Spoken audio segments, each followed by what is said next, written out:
the third grade teacher took her class on a field trip to a natural history museum. And when they got there, the guide met them, brought the children in, and they started with the dinosaur exhibits. And as the guide brought them in the room, she said, "These creatures lived 80 million years ago. And this one over here, this great big one, is a brontosaurus.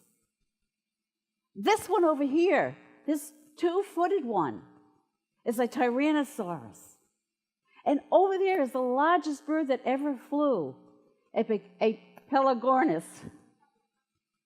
So they moved through the exhibit, and the children were just in awe of all the strange creatures and the strange names. And then they came to the final exhibit, and it was an exhibit of early man. And one little girl was looking through the glass at the ape-like men, and she could see her reflection in the glass. She looked at them, and she looked at her, and she looked up at the guide, and she said, "What am I? What am I?" Today's talk is, what am I? Now, the little girl did not ask, "Who am I?" did she? She asked, "What am I?" So in Unity, we have two words we use: personality and individuality. And the personality is our who. It's the who we are. Our individuality is the what. It's what we are.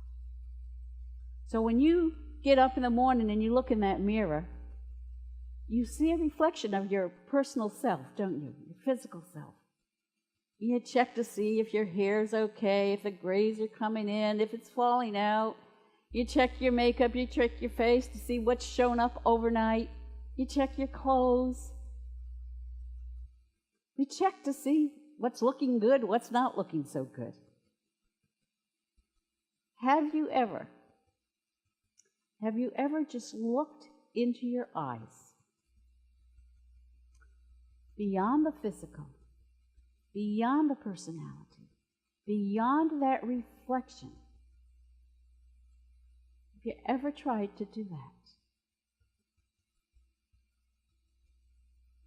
To go beyond the personality.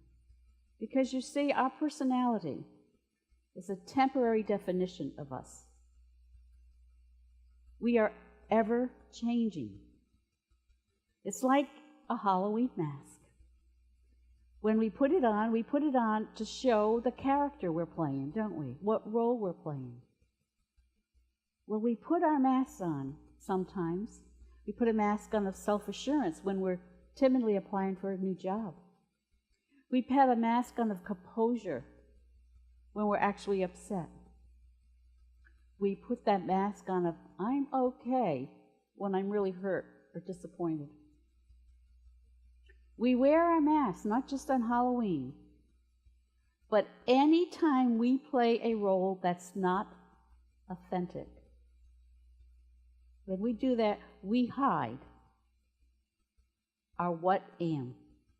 We hide what we are, not only to others, but to ourselves as well. 2 weeks ago, I spoke about chaos. And I talked about that under the chaos is our authentic self. And that's where we find the stillness, the calmness, the harmony, the order. Under our personalities, under our titles, mother, father, wife, husband, daughter, son, student, teacher, employer, employee, under all those titles we carry, lies the answer to the question, what am I? Personality titles change, don't they? Right now, I'm a Unity minister. Before that, I was a seminary student. Before that, I was a business owner, a consultant, a yogi, a sailor, a wife, a mother, a daughter, and many others. So I want you to take a second right now and think about all the titles you've had. Just run through them. And then I'm going to ask you what title you identify yourself with today. When you introduce yourself, there's one thing that usually pops up that you say you are. So here's my question. Would you still be you without that title? Feel it. Would you still be you without that title? Go beyond the reflection, beyond the physical.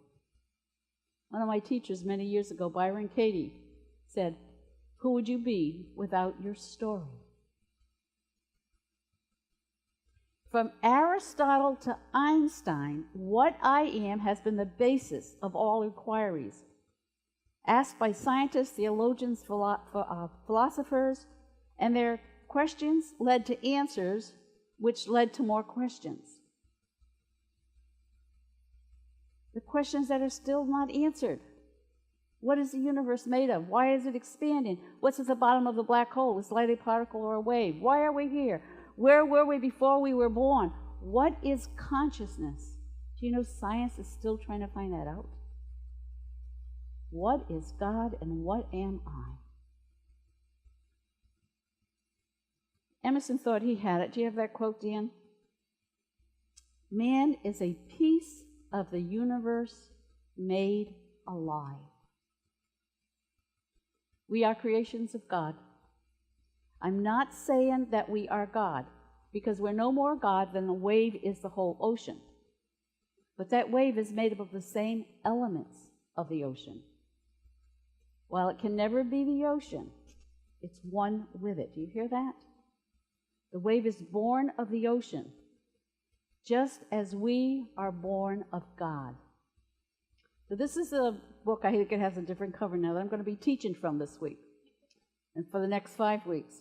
And it's next to the Bible, the foundation of Unity's teachings. It is everything that Unity is about. It is the metaphysical interpretations, and it's the spiritual principles. And on page 20 it says, man is the last and highest manifestation of living energy, the fullest and most complete expression of God. Like the wave, we are expressions of God and the universe made alive.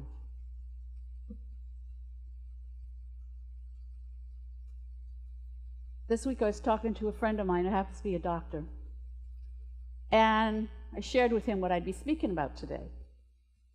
What am I? And he got all excited. He said, you know, in medical school, he said, we learned that in the 60s, scientists thought that humans might have as many as 2 million genes.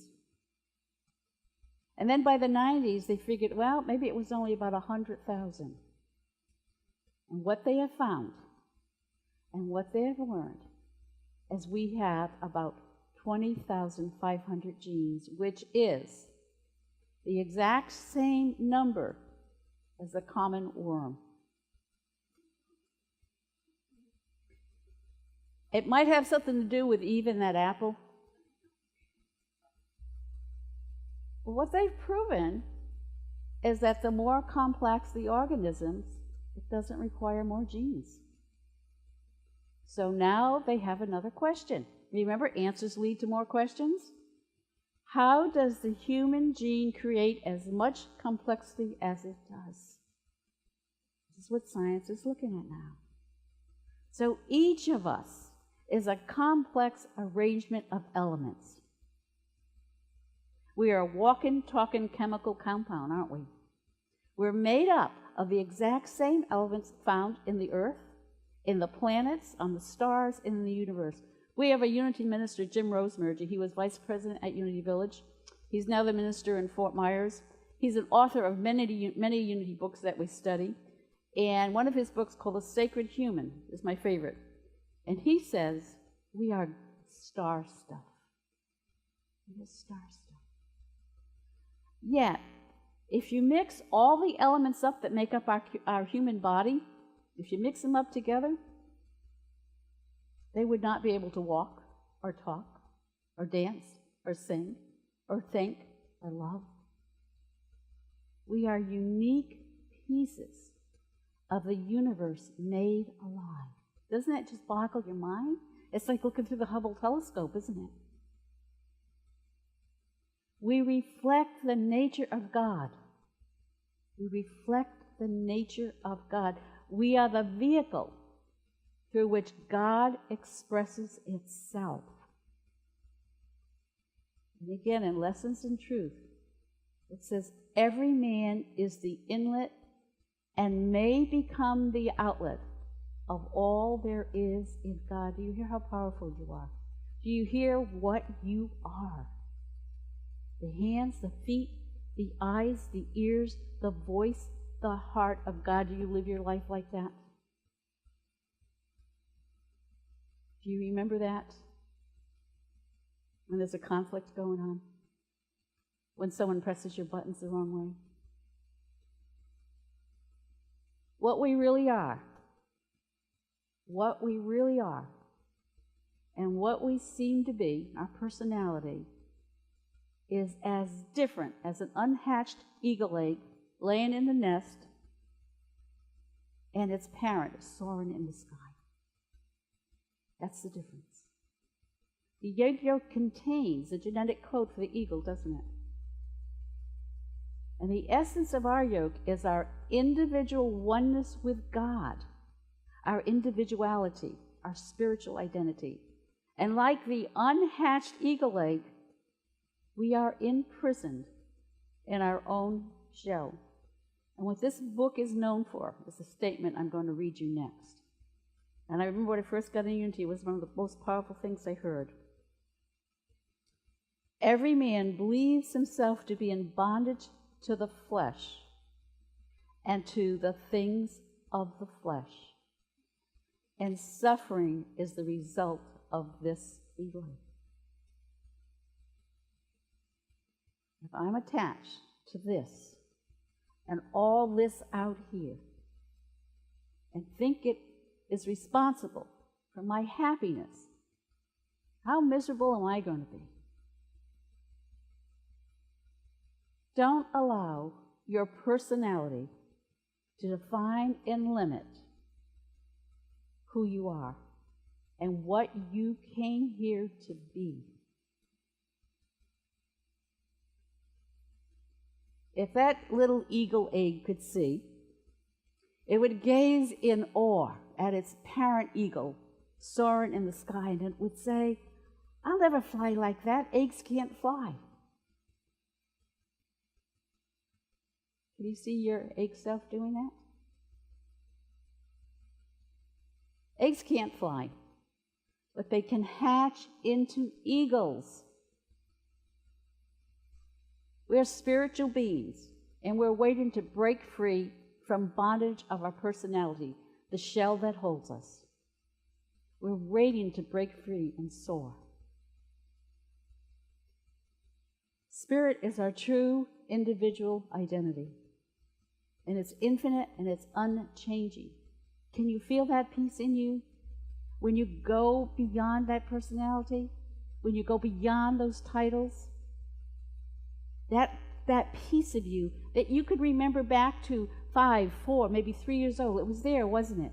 You felt it. As far back as you can remember in this physical life, you could feel the what of what you are. Our connection to Spirit, to Source, opens us to unlimited good. It's ever flowing towards us. So, if there's an unlimited amount of good flowing toward me, why aren't I getting it? Why aren't I getting more? My prophecyst here.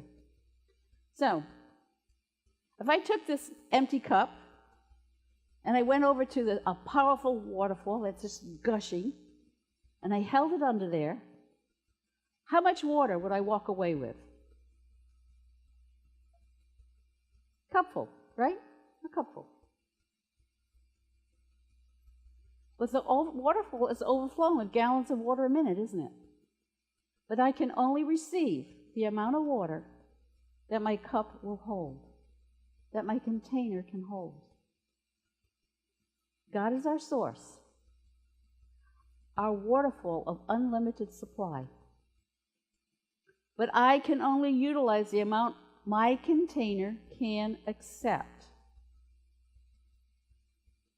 So what do we do with our personalities? I know I'll never be as good at my job as Sharon. I know I'll inherit heart disease like my father. I'll never be prosperous. No one in my family ever was. Do you have any of those old tapes that you play that limit how big your cup is? Negative thoughts, negative beliefs limit my good. They limit what I can accept. If this gigantic universe, and if it's all flowing to me, what's my problem? I stand at the great waterfall of the universe with a little cup. It's up to me to bring a larger container, a larger consciousness to the waterfall. Do you hear that? It's up to me to break out of my shell and soar, because we all can. Unity Magazine this month. We have them in the bookstore. On the cover is India Ari, and she has a beautiful voice, and Susie's been listening to some of her music. But there's an article in here by Gary Zukav, Creating Authentic Power. How many know Gary Zukav? You've heard of him. Yeah. Humanity is entering new evolutionary territory. We're moving into a time when our awareness is no longer limited to the 5 senses. And those of you that were in meditation class the other night, we were practicing that. Expanded awareness brings with it a new potential and understanding of power. We are powerful beyond our measure. Who I am is what I'm expressing right now. Who? What you're expressing right now, your labels, your titles, your personality, that's who you are. Because somewhere in the past, we've forgotten what we are. Remember I talked about Jesus in the storm sleeping on the boat a few weeks ago? Our what is like Jesus sleeping on the boat. It has to be awakened. What I am is the eagle egg waiting to be hatched. What I am is the earth, the stars, the universe, star stuff. And today's daily word couldn't be any more perfect. Yeah, it always is, right? I do not limit my capacity to express the life of spirit by being inflexible or stuck. I refuse to become crystallized in old thoughts or ways of being. I am an ever-flowing, ever-renewing expression of infinite life. That's what we are. So this week, here's your assignment. I want you to practice Halloween, right? Friday? I want you to practice going one day without hiding behind your ego mask. So you're going to start your day, you're going to get up, and you're going to look in the mirror, get yourself together, and then see if you can look beyond the reflection. Look in your eyes and see if you can go past that. And spend that day being your true self. Authentic, loving, kind, understanding, patient, being God expressing. Being what you are, not who you are. And if you forget, you start reacting to something out there, just remind yourself by going, what am I? Okay, what am I? What am I? What am I? God bless. Have a great week.